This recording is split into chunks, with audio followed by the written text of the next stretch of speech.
있습니다. 오늘 사사기 19장 22절에서 26절까지의 말씀입니다.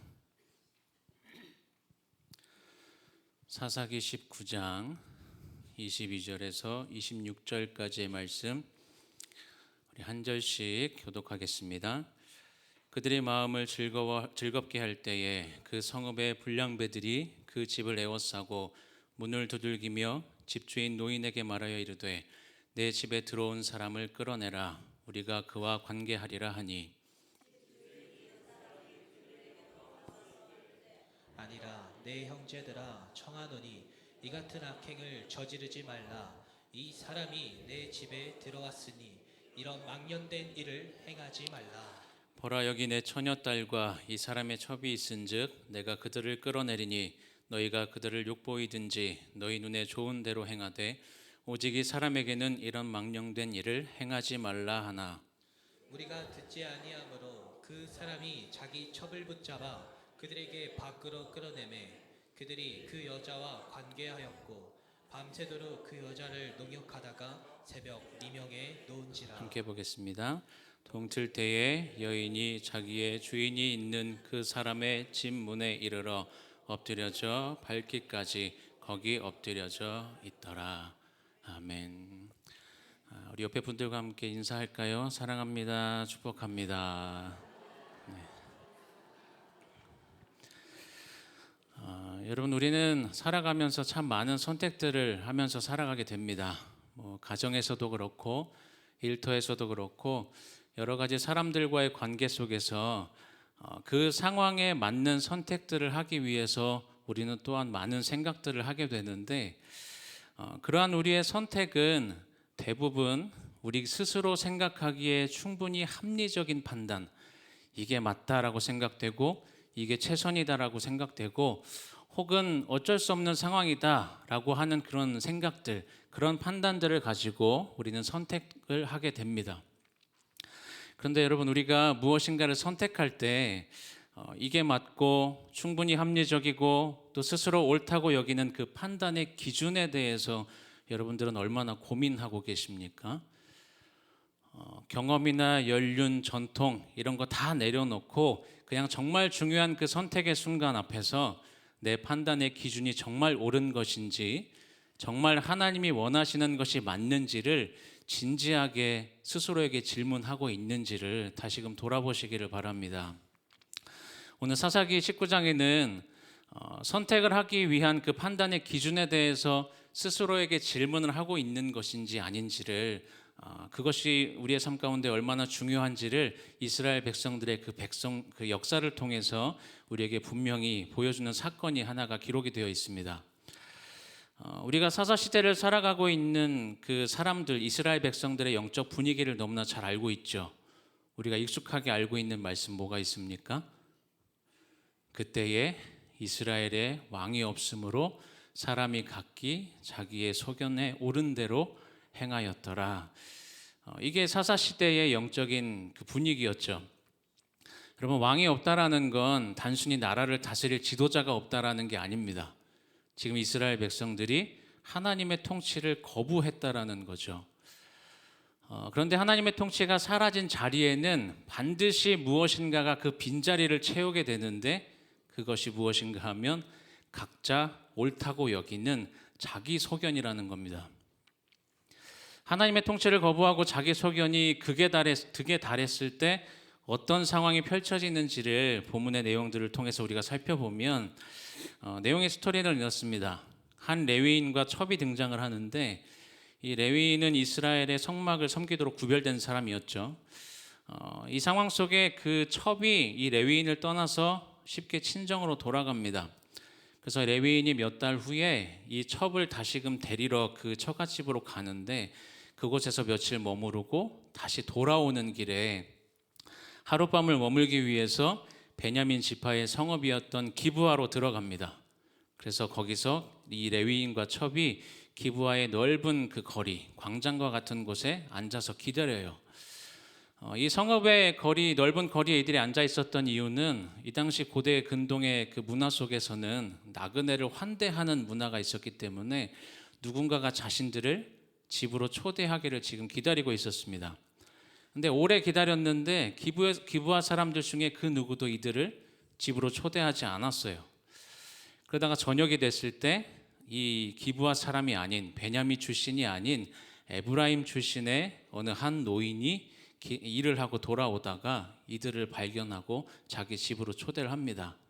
근데 밤이 되니까 불량배들이 나타나죠. 집을 찾아왔고 이 레위인들을 다 내어달라고 요구를 합니다. 이때 노인이 그들을 막으면서 이렇게 이야기해요. 본문 23절을 보면 집주인 그 사람이 그들에게로 나와서 이르되 아니라 내 형제들아 청하노니 이 같은 악행을 저지르지 말라. 이 사람이 내 집에 들어왔으니 이런 망령된 일을 행하지 말라라고 막아섭니다. 여기까지만 보면 이 레위인을 보호하려는 이 노인의 행동이 굉장히 용기 있어 보이죠. 나그네를 환대하는 게 이들의 문화 속에서는 신성한 의무와 같은 것이었기 때문에 지금 이 노인은 옳은 일을 하고 있는 것처럼 보입니다.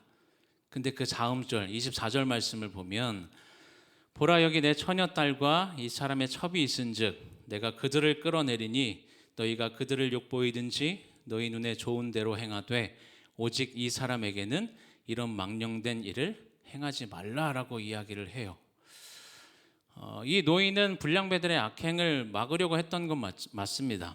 근데 그 방법이 무엇이었어요? 자신의 딸과 레위인의 첩을 불량배들에게 내어주겠다라는 거죠. 이 당시 문화 속에서는 이 노인의 그 선택이 뭐 어쩔 수 없는 상황이었을 수도 있고 이것이 최선이었을 수도 있고 상황상으로 봤을 땐 옳은 선택으로 인식될 수도 있습니다. 그러나 그 역시 그냥 자기 소견에 옳은 대로 한 선택이었을 뿐이고 그 선택의 결과는 결국 가장 연약한 사람이 그 값을 치르게 돼요.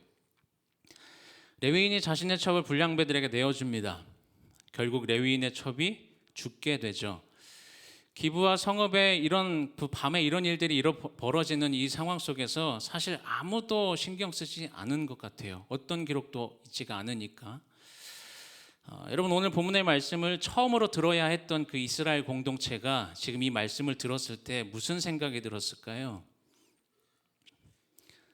이 말씀 우리가 듣고 우리가 먼저 생각하기 전에 이 말씀을 먼저 들어야 했던 이스라엘 백성들이 이 말씀을 듣고 어떤 생각이 들었을까 한번 생각해 보면 이 본문의 사건이 이방의 땅에서 일어난 게 아니라 지금 이스라엘 땅 베냐민 지파의 성읍 기브아에서 일어난 사건이었습니다. 그리고 이런 끔찍한 일이 벌어지는 것도 그 끔찍한 일을 벌인 것도 이방 사람이 아니라 그냥 이스라엘 같은 민족이었어요. 더욱이 이 사건의 중심에 있었던 사람은 평범한 사람이 아니라 하나님의 성막을 섬기고 있었던 레위인이었습니다. 무엇보다 이 사건 속에서 레위인의 모습은 이들에게 굉장히 충격적일 수밖에 없었겠죠. 성경이 기록하고 있지는 않지만 레위인의 그 첩이 죽어가는 동안 이 레위인은 뭐 하고 있었을까요? 구경하진 않았겠죠. 그냥 자고 있지 않았을까요? 레위인 역시도 그냥 자기 소견에 옳은 대로 행한 겁니다. 자기 생명이 첩의 생명보다 더 중요하다라고 여기는 그 자기 소견, 그것이 지금 하나님의 성막을 섬기고 있었던 레위인의 모습이었다라는 거죠. 이 말씀을 통해서 이스라엘 백성들은 분명히 깨달아야 했습니다. 아무리 외적으로 신앙의 형식을 갖추고 있어도 하나님이 아닌 자기 소견에 옳은 대로 살아가고 자기 소견이 우리 마음 가운데 그 왕의 자리에 남아있는 한 하나님의 백성이라는 그 언약 백성이라는 정체성도 그렇고 거룩한 직분도 아무것도 다 소용이 없다라는 거죠. 여러분들은 각자의 그 자기의 소견에서 자유로운 삶을 살아가고 계십니까?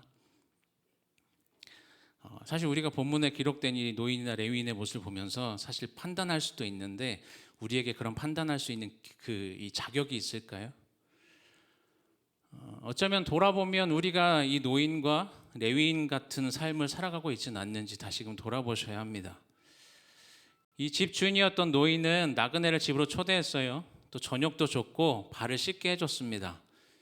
그리고 문 밖으로 나가서 불량배들의 악행도 막으려고 했죠. 겉으로만 보면 이 노인은 나그네를 지금 환대해야 하는 그 의무를 다하고 있었던 겁니다. 여러분 우리도 겉으로 보여지는 모습을 보면 굉장히 좋은 모습일 수 있어요. 그냥 우리가 해야 할 의무만 다 하고 있으면 그냥 옳은 모습처럼 보일 수 있다라는 겁니다. 그런데 이 노인이 그 옳은 일을 하려고 하면서 자신도 모르게 무의식적으로 내린 그 판단의 기준이 무엇이었습니까? 겉으로 드러나는 자신의 그 의무를 다하기 위해서 어떠한 수단과 방법을 사용해도 상관이 없다라는 생각을 갖고 있었던 거죠. 레위인의 생명이 자기의 딸이나 첩의 생명보다 더 중요하다라고 생각했던 그 자기 소견, 그 소견이 두 여인을 위기를 해결하는 수단으로 삼으려고 했던 것이고, 이 노인에게 있어서는 이것이 최선으로 여겼던 상황이었다라는 거죠. 여러분, 성경은 겉으로 드러난 죄만 죄라고 말씀하지 않습니다. 우리는 보통 어떤 선택으로 인해서 드러난 결과, 이 결과를 가지고 죄냐 아니냐를 따지는 죄의 여부를 가리지만, 그러나 성경은 결과와 상관없이 그 선택을 하게 만든 마음까지도 지적을 합니다. 무엇보다 그 마음 안에 우상이 있을 때 그건 죄라고 지적을 하죠. 노인의 마음에도 우상이 있었어요. 자기 소견에 더 중요한 것을 우선시하는, 그리고 그것이 옳다라고 여기는 자기 자신이 우상이 된 상황. 레위인에게는 나의 안전이 우상이었습니다. 자기 자신을 보호하는 것이 그 어떤 것보다 중요했다라는 거죠. 기브아의 그 불량배들, 이들은 나의 욕구가 그냥 우상이었습니다. 여러분, 우리 마음 가운데는 어떤 우상이 있습니까? 우리 안에 자기 소견의 우상이 어떠한 모습으로 드러나고 있는지를 한번 돌아보시기를 바랍니다. 여러분, 우리가 이 우상의 문제를 어떻게 해결할 수 있을까 한번 고민해 보면, 우리는 보통 무엇인가 더 노력하면 되고 더 높은 기준을 세우면 되고 그래서 더 열심히 지키면 될 것이다라는 생각을 은연중에 하게 되는데, 그런데 그렇게 더 나은 기준을 세우고 더 열심히 지키려는 건 역시도 결국엔 또 다른 자기 소견이 될 수밖에 없는 거죠. 혹은 이와 반대로 이러한 문제들 앞에서 나는 이 정도는 아니지 않나라는 생각들을 하게 될 수도 있어요. 이 기브아의 불량배들처럼 욕구가 강하지도 않고 레위인처럼 비겁하지도 않으니까, 그러니까 나는 괜찮다라는 생각들을 우리가 하지 않습니까? 여러분, 죄에 대한 성경의 기준은 상대적이지 않습니다. 누구보다 내가 좀 더 낫다, 이게 기준이 되지 않는다라는 거예요. 여러분, 밤사이에 그런 끔찍한 일이 벌어지는데, 그래서 한 사람이 죽게 되는 상황으로 가는데 다른 이 기브아 사람들이 어떻게 하고 있었어요? 아무것도 안 했죠. 그냥 침묵했습니다. 그런 상황에서 나는 불량배처럼 직접적으로 어떤 폭력을 행사하지 않았으니까 나는 불량배보다 더 나은 사람이라고 생각하는 게 옳은 판단입니까? 더 나은 기준을 세우고 더 열심히 하려는 노력도 그렇고, 상대적인 비교를 통해서 스스로 괜찮다라고 여기는 그 판단 역시도 결국은 내가 옳다고 여기게 만드는 자기 소견의 우상이 우리 마음 가운데 깊이 자리 잡고 있다라는 것을 그냥 증거할 뿐입니다. 그리고 우리는 자기 판단이 옳다고 여기게 만드는 그 자기 소견의 우상을 스스로 제거할 수 없다라는 걸 또한 보여주는 거죠. 그렇다면 우리는 어떻게 우리 안에 남아있는 그 마음의 우상을 제거할 수 있을까요? 여러분, 사사기는 아까도 봤지만 그때의 왕이 없으므로 라는 말씀을 계속 반복해서 기록합니다. 근데 왕이 없는 것으로 성경이 끝나지 않아요. 성경은 오랜 기다림 끝에 자기 소견을 내려놓으시고 하나님의 뜻을 온전히 따르고 하나님을 왕으로 섬겼던 한 분을 소개합니다. 그분이 누구세요? 예수님이시죠. 여러분, 예수님께서 이 땅 가운데 하신 일들이 무엇입니까? 예수님도 자기 소견이 있으셨어요. 그런데 예수님 생각해 보면 예수님의 자기 소견은 우리의 자기 소견과 완전 다릅니다. 왜냐하면 예수님은 죄가 없으신 분이시잖아요. 잘못된 판단을 하실 수 없는 분이십니다. 그렇기 때문에 예수님의 소견은, 예수님의 자기 소견은 항상 옳은 소견일 수밖에 없는 거죠. 그런데 그럼에도 불구하고 겟세마네 동산에서 이 예수님이 어떻게 기도하셨어요? 내 아버지여, 만일 할만하시거든 이 잔을 내게서 지나가게 하옵소서. 그러나 나의 원대로 마시옵고 아버지의 원대로 하옵소서라고 기도하십니다. 이 예수님의 기도 가운데 나의 원대로 마시옵고라고 기도하신 그 예수님의 기도가 사실 우리는 불가능한 기도입니다. 타락한 인간이 한 가지 마음만 품을 수 있는 게 아니기 때문이죠.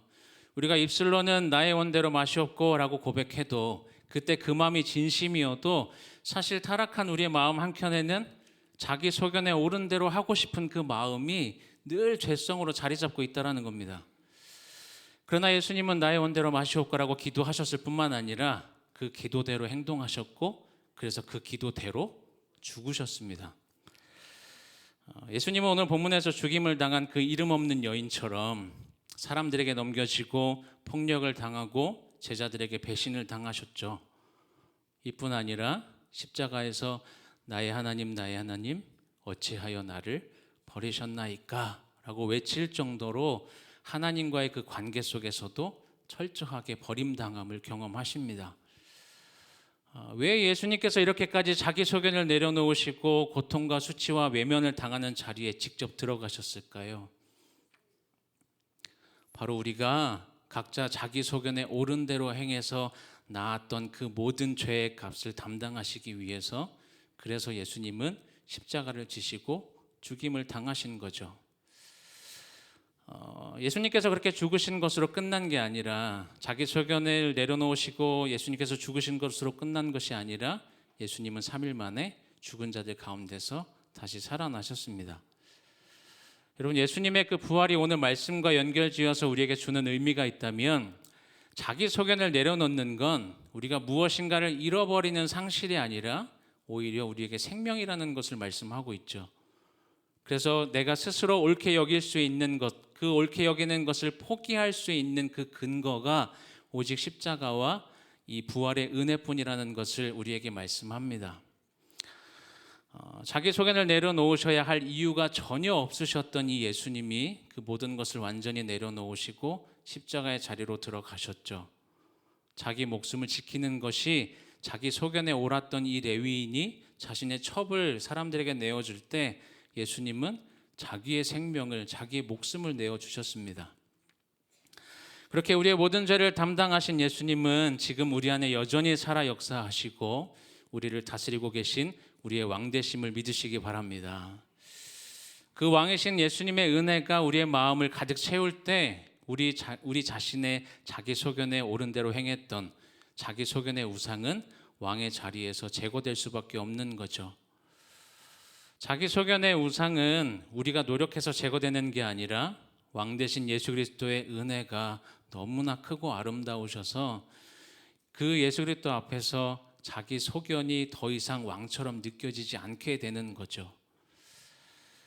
여러분, 자기 소견을 내려놓는 건 상실이 아니라 오히려 자유라는 것을 기억하시기를 바랍니다. 그 자유는 자기 소견을 내려놓으신 예수 그리스도의 은혜로 인해서 주어진 것이고 그 은혜가 우리 안에 살아 움직일 때 우리의 삶은 변화될 수밖에 없습니다. 예수 그리스도의 은혜를 경험한 사람들은 더 이상 내가 옳다라고 여김을 포기해도 주님의 그 다스리심 안에서 진정한 평안과 자유를 누리게 살아가게 되는 거죠. 여러분들, 이번 한 주간의 삶을 살아가시는 동안 우리의 생각보다, 우리의 판단보다, 우리가 옳게 여기는 그 무엇보다 더 크고 아름다우신 우리의 진정한 왕이신 예수 그리스도의 그 은혜로 인해서 우리의 모든 소견을 다 내려놓으시고 주님만이 허락하시는 참된 평안 가운데 살아가시는 저와 여러분들의 삶이 되시기를 주님의 이름으로 축복합니다. 기도하겠습니다. 사랑해 주님, 감사합니다. 우리는 늘 연약하고 또 타락한 모습으로 살아감에 있어서 하나님, 늘 우리는 자기 소견에 옳은 대로 살아가기를 선택할 수밖에 없는 연약한 존재임을 이 시간 고백합니다. 그러나 하나님, 자기 소견을 내려놓으셔야 할 이유가 전혀 없으셨던 그 주님께서 우리를 위해 모든 것을 내어놓으시고 십자가의 자리로 들어가셨던 것을 이 시간 기억하며 나아가게 하여 주옵소서. 우리의 모든 죄를 담당하신 예수님께서 지금도 우리 안에 살아 역사하시고 우리를 다스리고 계신 그 왕이심을 기억하게 하셔서 그 왕 되신 예수님의 은혜로 인해 우리 마음 가운데 그 은혜가 가득 채워지고 그래서 우리의 소견의 우상, 자기 소견의 우상이 더 이상 왕의 노릇을 할 수 없는 주님의 은혜 가운데 살아가는 우리의 삶이 될 수 있도록 주님 인도하여 주옵소서. 그러한 삶으로 인해 주님만이 허락하시는 참된 평안을 매 순간 경험하며 살아가는 우리 모두의 삶이 될 수 있도록 주님 인도하여 주시옵소서. 감사드리며 예수님의 이름으로 기도합니다. 아멘.